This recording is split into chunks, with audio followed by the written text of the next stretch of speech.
বড় ভাই, একটা মানুষ যখন তার প্রিয় মানুষের কাছে বিশ্বাসঘাতকতার শিকার হয়, মানে তার মন ভাঙে। তো একটা সুস্থ মানুষের পাঁজরের 10টা হাড় ভাঙলে যেই কষ্টটা অনুভব করে একটা মানুষ ব্রেন স্ট্রোক করার পর তার ব্রেন যতটা কষ্ট অনুভব করে, ঠিক ততটা কষ্ট অনুভব করে একটা মানুষ তার মন ভাঙার পর। কিন্তু কি আশ্চর্য ব্যাপার দেখেন, যেই মানুষগুলা মন ভাঙে সেই মানুষগুলা নিশ্চিন্তে রাতে ঘুমায়। সেই মানুষগুলা জানেই না যে একটা মানুষের বুকের পাঁজরের 10টা হাড় ব্রেন স্ট্রোক করার মতন কষ্ট দিয়ে আমি বসে আছি।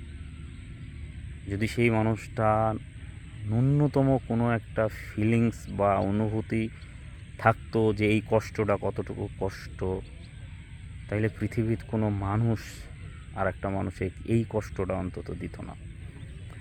একটা মানুষ মারাত্মকভাবে বড় অ্যাক্সিডেন্ট করার পর তার যেই ক্ষয়ক্ষতি হয় শরীরের, একটা মানুষের মন ভাঙার পর তার শরীর সেই ক্ষয়ক্ষতি অনুভব করে। কারো মন ভাঙার আগে একবার না, দুইবার না, 100 বার চিন্তা করে দেখবেন যে আপনার এই কষ্টটা তার লিয়ার মতন ক্ষমতা আছে কিনা।